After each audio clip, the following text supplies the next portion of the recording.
জয় জগন্নাথ। আজ হচ্ছে রথযাত্রা, আর জগন্নাথ মানেই হচ্ছে শ্রীকৃষ্ণ আর বিষ্ণু ভগবানেরই আরেক রূপ।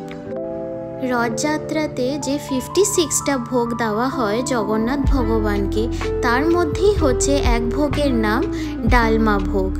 ডালমা ভোগ কিন্তু খেতে খুবই ভালো, ভোগ মানেই তো ভালো হয়। তো তোমরা কিন্তু বাড়িতে এটা নিশ্চয়ই ট্রাই করে দেখো, অ্যান্ড জগন্নাথ ঠাকুরকে কিন্তু এটা ভোগ হিসেবে দিও। তো লেটস মেক ডালমা ভোগ।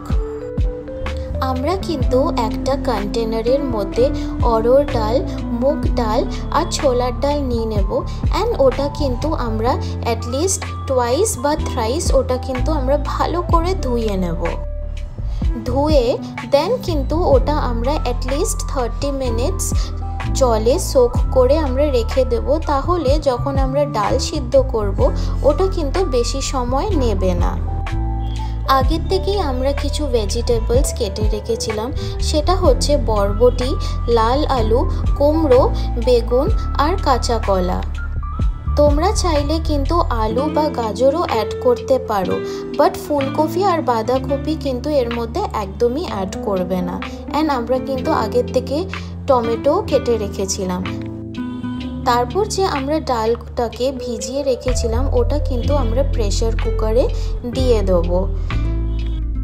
তারপর ওর মধ্যে আমরা জল, হলুদ গুঁড়ো, লবণ আর তেজপাতা দিয়ে ওটা সিদ্ধ করতে বসিয়ে দেব। এটা কিন্তু একদমই বেশি সময় নেবে না সিদ্ধ হতে, বিকজ অলরেডি আমরা এটাকে 30 মিনিট সোক করে রেখে দিয়েছি।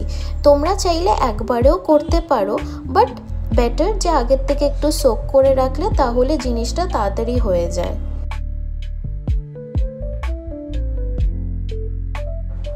দেখো আমাদের ডাল কি সুন্দর সিদ্ধ হয়ে গেছে।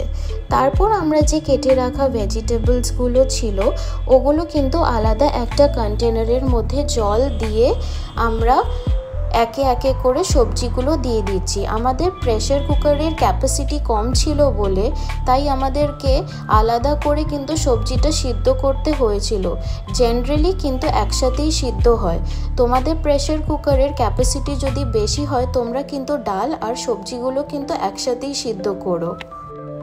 সো এই সবজিগুলোর মধ্যে আমরা কিন্তু হলুদ গুঁড়ো আর লবণ দিয়ে জল দিয়ে আমরা এটা সিদ্ধ করতে বসিয়ে দিয়েছি, অ্যান্ড আমাদের সবজিগুলো কিন্তু ভালোভাবে সিদ্ধ হয়ে গেছে।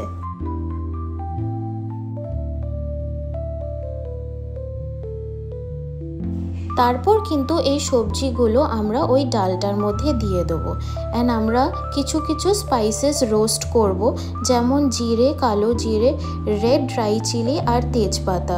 ওটা কিন্তু রোস্ট করে দেন আমরা কুটে ওটা আলাদা রেখে দেবো। দেন ওই সেম প্যানের মধ্যেই আমরা একটুখানি ঘি দিয়ে নেব। ঘিটা যখন মেল্ট হয়ে যাবে ওর মধ্যে আমরা আবার রেড ড্রাই চিলি দিয়ে দেবো, দেন তেজপাতা দিয়ে দেবো আর জিরে দিয়ে একটুখানি নাড়িয়ে চাড়িয়ে নেব। তারপর ওটার মধ্যে আমরা কাঁচা লঙ্কা দিয়ে দেবো, দেন আবার ওটাকে একটুখানি ভালো করে নাড়িয়ে চাড়িয়ে নেব। দেন আমরা অলরেডি আগের থেকে আদা গ্রেট করে রেখেছিলাম ওটাও ওর মধ্যে দিয়ে দেবো।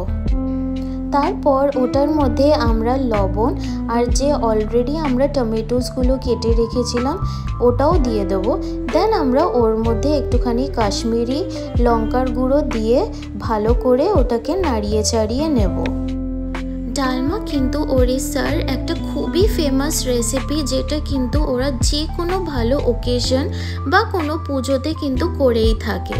তারপর দেখো যে মশলাটা হয়ে গেছে ওটা কিন্তু আমরা ডালের মধ্যে দিয়ে দেবো, আর ওটাকে একটুখানি ভালো করে আমরা নাড়িয়ে চাড়িয়ে নেব। দেন যে আমরা মশলাগুলো রোস্ট করে কুটে রেখেছিলাম ওর মধ্যে আমরা ওটা দিয়ে দেবো, অ্যান্ড ইয়োর ডালমা ভোগ ইজ রেডি। এই রথযাত্রা বা উল্টো রথে তোমরা কিন্তু এই ডালমা ভোগটা বানিয়ে ভগবান জগন্নাথকে কিন্তু ভোগ হিসেবে দিও। And if you like this recipe then please do like and subscribe my channel and press the bell icon for more such amazing recipes. Thank you and জয় জগন্নাথ। অ্যান্ড সবাই তোমরা খুব ভালো থেকো।